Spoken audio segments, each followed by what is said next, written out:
I'm an actor.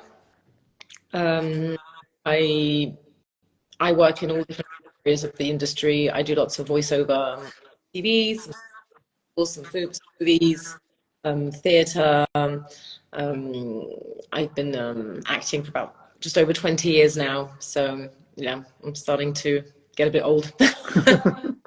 Wow, 20 years. Yeah. I've always wanted to do that. I've always wanted to act. So I never really had any doubts or other, you know, desires to do any other job. So yeah, I've been doing it for just over 20 years now. Oh, is that right that you were born in London?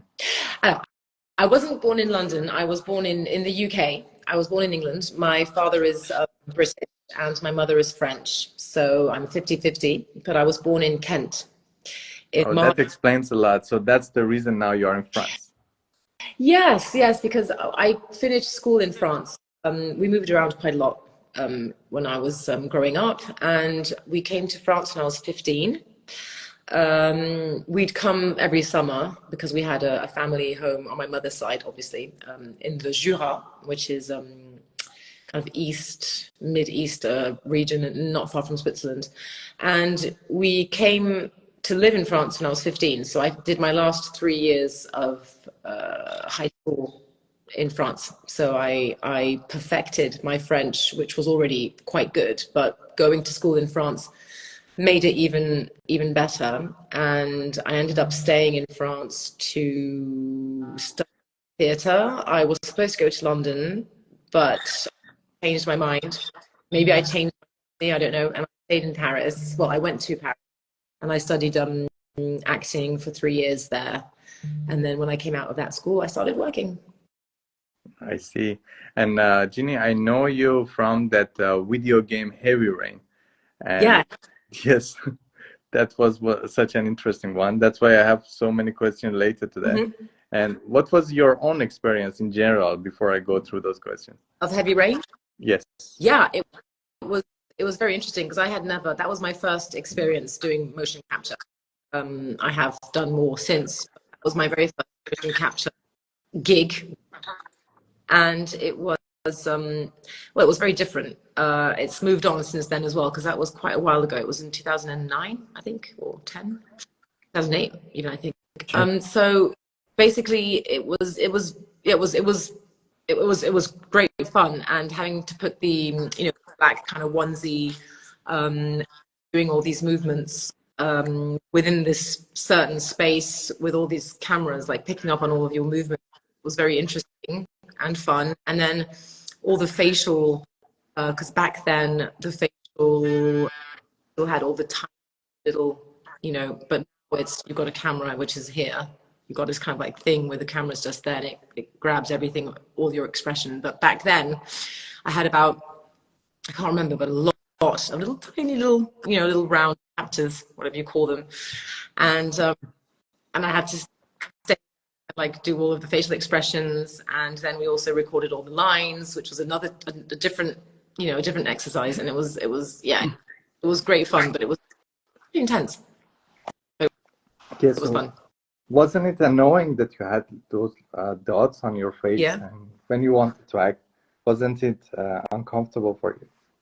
Well, yes, because basically you have to act, but also you're kind of restricted in a certain way.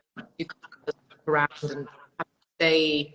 I had to stay in a certain position because the camera had to pick up on everything. So I can go up. I had to stay quite put. So that was yeah. Basically, you have to find you got to what you're doing without moving too much. It's fun because it's challenging, but in a good way. It makes you approach acting, the art of acting differently. It's a very different process, but that's part of being an actor. When you're an actor, a working actor, you are obviously going to do lots of I mean, we're not all mega stars and like or scripts. We also, you're a working actor, yeah, you do tons of, and so motion capture, and it's Yeah, I don't know why we have difficulties hearing you. Let me also check if you guys also can hear us well. Let us know using that question mark down below. And so, Ginny, are you a gamer yourself? Do you play any video game? no, not at all. I played a little bit when I was younger with my brother on our Nintendo, but no, I'm not much of a gamer. No. So you haven't played Heavy Rain yourself? Nope. No, quite a few of my friends did. I've had quite a lot of feedback, positive feedback about Heavy Rain. Lots of people liked it. Lots of people enjoyed it. I see. So did you watch others playing it and you saw yourself while they Yeah, are I did see a bit of myself. Yeah, I can't remember when. It was quite a while ago, but it was a bit weird. But it was nice. Yeah, I did see a bit of myself. I had short hair. They gave me short hair. Grace Mars had short hair, didn't she? Yeah, no, it was fun. I thought it was amazing. Like when you thinking back from what every step of the journey, all of the physical, the actions, and then the phase, and then the lines, and it was And nice. how much do you remember about the story of the game? Well, I remember that her husband was the bad guy. Not necessarily. Yeah, actually, true. You could also, Yeah. you could change it. You But see it through her eyes, I think. That's why. Yeah, if you see it through her eyes, exactly. But I do remember that we had to act out every single possibility. Yes. Right? Because you can choose different possibilities, different ways. Let's go this way, or let's go that way, or maybe she'll make that decision. And so we had to act every single possibility to be able to provide that for the gamers. That's also very challenging for an actor, I think, because you should think about different possibilities at the same time. Well, yeah, it could be quite confusing. Luckily, we had a great team of people around us who were, they had the script and they were very precise, and so they would tell us what to do, and so we didn't have to worry too much about forgetting something, or because it was very, very precise, very precise work with the team all around us. But yeah, we had to okay, now this possibility. Oh, okay. Now this possibility. Oh, okay. We had to go through a lot of possibilities. I see, but I saw that their production usually turned out very good, and as you said, they were strict about those possibilities, and it turned out well in the video games. You can exactly feel that now. This is a separate story suddenly when you choose these decisions. So that was interesting.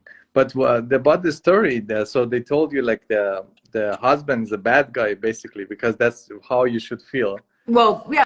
Well, yeah. I mean, in the end, he ends up being. What I remember is that, yeah, we're all looking for a.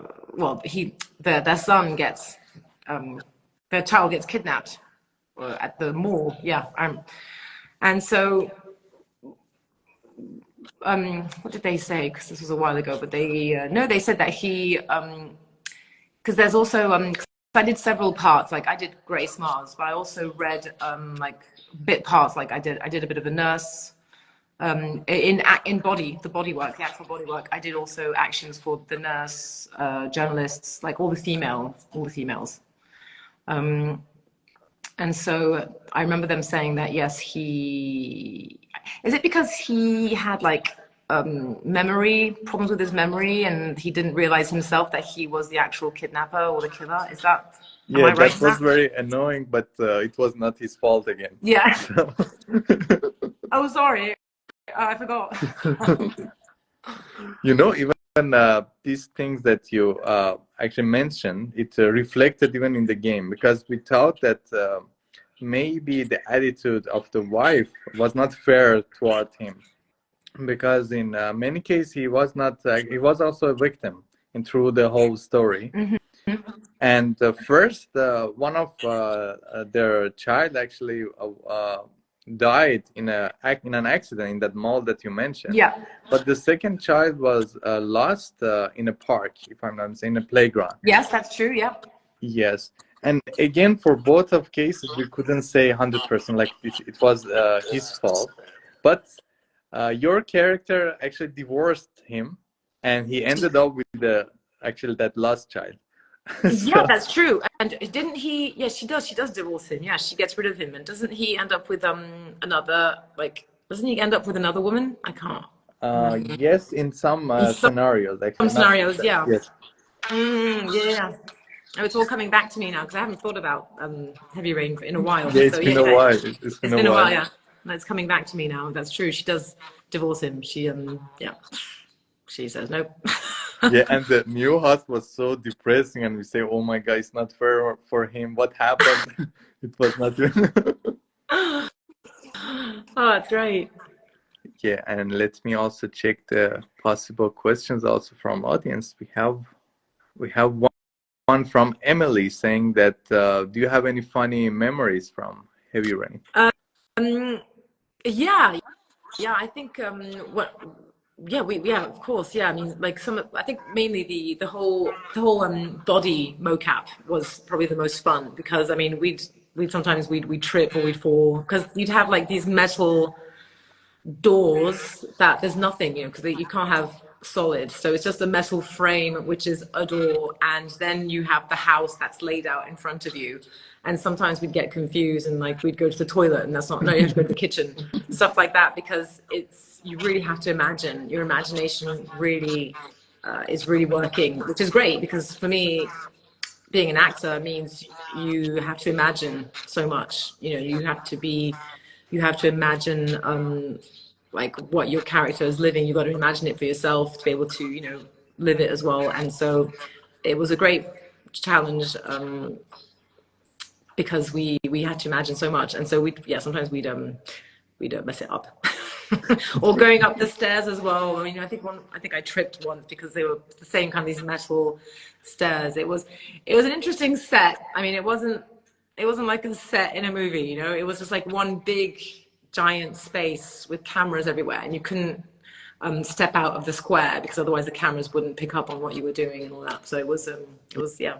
Yes, fortunately, they have shared behind the scenes with the audience, so we have also ideas like what you guys went through at some level. Yeah. But you're right, it was so challenging as Yeah, an actor. yeah. You No, cannot it imagine. is. You really have to imagine like everything. And I did another mocap movie, White Fang, a few years in 2016, so more recent. And it's the same. Yeah, it's the same setup. This was in Luxembourg, and massive space, but nothing is solid because you can't have solid to be able to program and do the whole of the movie or the game afterwards. So the doors it's just a frame, or Yeah. the bed. So it's interesting. So it was It's interesting. very lovely that you had that role in that video game. But later, Quantic Dream had another project which was very famous, Detroit Become Human. And did you receive any offer or did you I participate in don't any think so, audition no, for because it? I think I was. When was that? When was that second with Quantic Dream? I don't exactly remember. What Maybe was it called? 2016, something like What that. was it called? Detroit Become Human. Yeah, no, no, I didn't get offered. I didn't get a call. You also didn't try to, for example, communicate with them for an audition I or don't something. think I was aware of it, to be honest. You said 2016? Yes, I think Yeah. so. I'm Well, not sure 100%. in 2016, I was quite busy doing other stuff. I did 2 movies, and then I did that motion capture movie in Luxembourg called White Fang. So I was the wife as well. I was one of the female leads because there's not very many female parts in White Fang. I don't know if you are familiar with the book White Fang, by Jack London. So it's basically about a wolf, a half wolf called White Fang, and there's like one female part, and that was me. And so I was in Luxembourg for about 3-4 weeks, I think. So 2016, I was busy, so I guess I didn't really hear about it. So no, but my Yeah, agent maybe offered, like, put me up for it, but I guess we didn't get any. yeah, because you were very helpful for them during that project in Heavy Rain. As you said, you even played different roles. And Yeah, I did all the female bodies, all the female yeah, body action. Yeah. that's why I was kind of hoping that you're also in that next project. But unfortunately, as you said, you were also busy. Yeah, So maybe. Well, maybe also they wanted somebody else, or I mean, something fresh. I don't know. Yeah. A new face. I don't know. But yeah, 2016. I was quite busy, so maybe I don't know. I see. So I'm going to check also some questions here to share with you. If you guys don't have any questions about Heavy Rain, maybe we can move on to other sides of Ginnie. Like, for example, you've done also other movies, as you said, you were also busy with that project.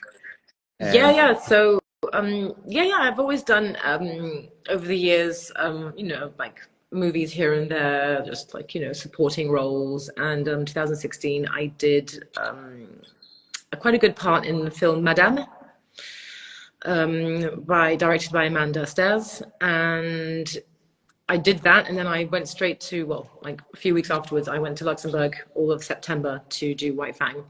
So that was quite fun. And then in between, I always, like I said earlier, I do lots of voiceover work, lots of voiceover work in English and now in French as well. So I've always got some, corporate business movie to do with my voice. There's always somebody who needs a voice, and also quite a few commercials.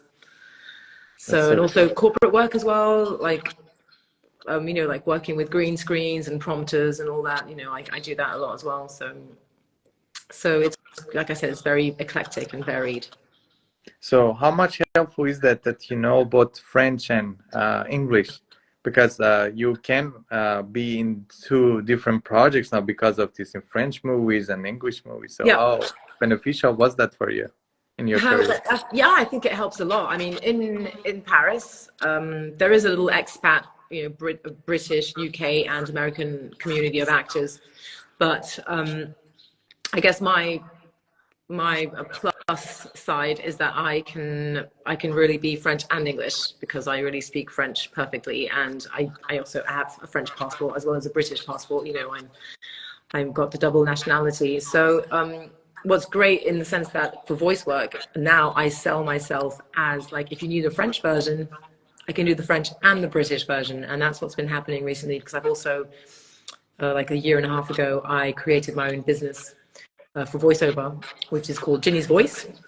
And so, like, my clients, I offer them the whole deal, like the whole package, which means that they can have the French version and the British or English, whatever version. And I can record from home, and I can even, mix and clean up all the voice files and send them over. That's a new adventure that I started a year and a half ago because people kept asking me if I could invoice, and at the time I couldn't, and so that's why I created my own business so that I can invoice. And also, like I said, nowadays we can work remotely a lot more than before since COVID, basically. And so I set up a little recording cabin kind of studio in one of my walk-in closets in my house.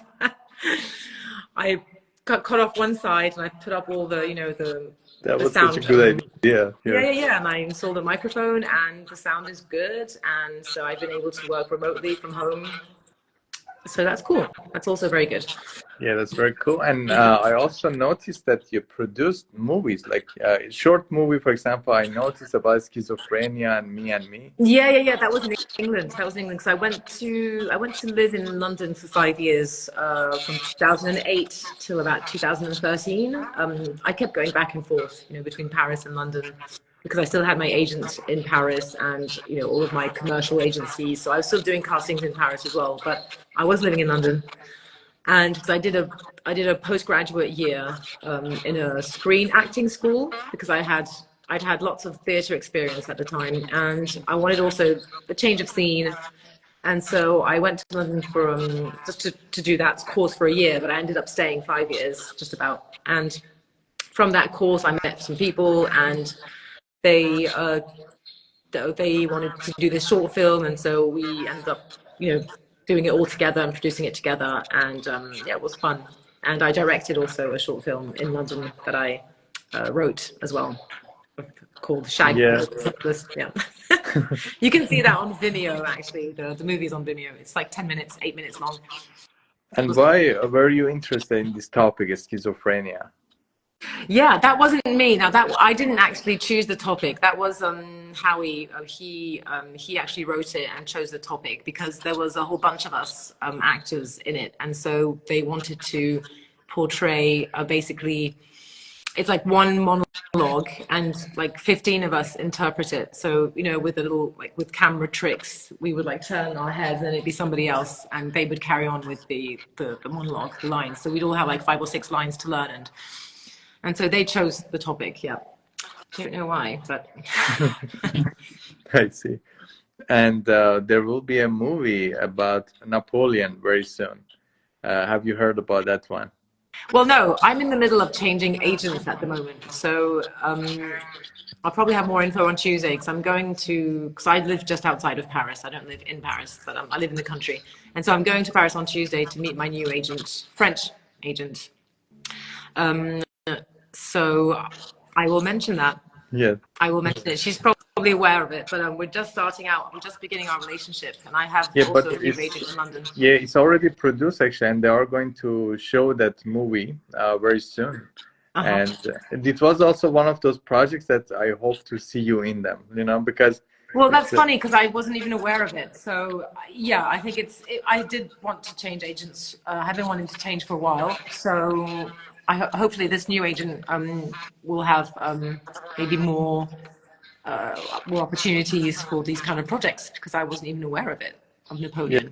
You see? Yes, exactly. So hopefully it will bring you more opportunities now. Yeah, just to be out there a bit more. And like I always say, may the best actress or actor win. You know, I don't need people to give me a part. You know, I just want to get up there and audition and see what happens. You know, and I needed more opportunities. So we'll see what happens with this new agent. But I think it'll be good. Should be a good relationship. Yeah, hopefully. And I also noticed that you are a good singer. Yeah. I've always sung, always. And I had a band when I was young. When I was a teenager, I had a band in France, you know, where I went to school. Then I came to Paris when I was 18. And when I came to Paris, I found this producer I worked with as well. And we actually got a deal with EMI. I signed a contract with EMI when I was 24, and we did like this rock song, and we did the video, and the video's on YouTube, and it was really cool, and it looked quite good. And then what happened was that it was just when the music industry was kind of in dire straits because people were the downloading of music had begun, and so the record labels, they had no idea how to deal with it yet. And so they were a bit confused. And I was like an artist, a developing kind of artist, you know, and so they didn't want to take the time to develop me. And they were merging also, EMI was merging with Virgin or something like that. So it was a bit crazy in the offices. And so we did the video, which cost quite a lot of money. And then they never released the single. So, you know, it never really happened. But I mean, whatever, you know, I moved on. I did lots more acting, and I went on tour doing a play, and so it was fine. But I've always sung. Yeah, I've always been a singer, and just recently, I've started doing concerts again here, you know, in the country where I live, and that's really good. It makes me feel I noticed it was really positive. Yeah. So you're touring around I mean, just local. I did one on Friday, and just having fun. I've got 2 gigs, so I've got one acoustic guitar and a singer, and then the other gig is piano and singing. And so I do different, you know, I do more modern songs with the guitar player and kind of retro 50s, 60s, 70s songs with the pianist, because he loves also kind of, you know, old school music. So it's 2 different gigs, but it's great. And I'd like to develop that because I love living here, and it's always good to have other interests when you're an actor, because as you know, there are times when work will be very slow, or nothing will be happening, or you're not getting any calls, and you can easily get depressed because, well, you feel like, oh shit, you know, nobody wants me, or there are no auditions, and so it's really important to have other work or other kinds of things that you like to do. And so the singing is something very positive for me, and I you know, having concerts and also finding concerts, like reaching out to people. I've started to reach out to like chateaus in the area. You know, if you have a wedding, I'd be like perfect to sing for like the aperitif, you know, nice and calm before the party starts. You know, it's just fun doing that, as well as obviously going to Paris for castings and all that. You know, it's about balancing out, you know, and always feeling good about yourself, because you can get really low when, you know, nothing much is happening. You're like, oh my God, I'm a shit actor, I'm crap. And that's not good. You gotta keep believing in yourself. It's really important. It's very, very smart move to have other interests besides just acting, as you mentioned. Yeah. And dancing is one of them, right? Yeah, I've always danced as well. I'm not a dancer, but I've always loved dancing. I did many years of dance when I was young. When I was growing up, I did ballet, modern, and ballet and modern jazz. And so I've taken up dancing again as well. And it's like, it's the same. It's something that I really love doing. It's just performing, isn't it? It's the whole performing. So either singing or dancing or acting. It's always been those three things for me, and since forever. You know, it's always been that. And Ginny, we have a fun challenge on our page, name Crazy Eyebrow. This is basically an eyebrow raise challenge. Oh, okay. Do that. Do I have to raise an eyebrow? Okay, hold on. Something like this. Normally I can. Oh, good. No, it's good. Hold on, get down. Yeah, that's good. Well done. My brother is the best. My brother can go boom, it goes right up. Yeah, and you have never been in Cyprus, right? No, I haven't. My daughter has, because I'm no longer with her father, but he lived in Cyprus when he was young for about 2 years, and so he took her to Cyprus on holiday a few years ago. But I've never been to Cyprus, but I would love to. Oh, yes, for sure. Let us know. It would be so lovely to see you in person. I will definitely let you know if I do come to Cyprus. And definitely. Who knows, maybe for one of the movie premieres, we could have you here in Cyprus. I know, that would be so cool. Yes, exactly. So, guys, if you want to ask any question, you have chance now to use that question mark down below. I can share with Ginny. I know most of guys are now busy having fun in weekend. Yeah, that's why. Yeah, usually they follow offline about these interviews, but for those who join us also, I'm very thankful. And Ginny, thanks a lot for you joining me today. It was such a pleasure having you in our show. With pleasure. It's always nice to talk about me. No, I'm kidding. No, it was very nice sharing with you and recalling also the whole Heavy Rain game, because it happened a long time ago. So it was nice to look back and reflect upon that experience. And exactly, because those fans really are thirsty about information about Heavy Rain even after all these years. I know, I know. I've had people write to me and saying, "Oh, I saw you in Heavy Rain." You know, it's amazing. I think that's fantastic. Yeah, I'm so happy we did that, and it was really enjoyable talking with you. Thank you very much for having me. Thank you so much for having me, and keep in touch and have a lovely Sunday. Thank you very much. Thank you. You too. Very much. See you. Ciao. Bye. À bientôt. Goodbye. Bye.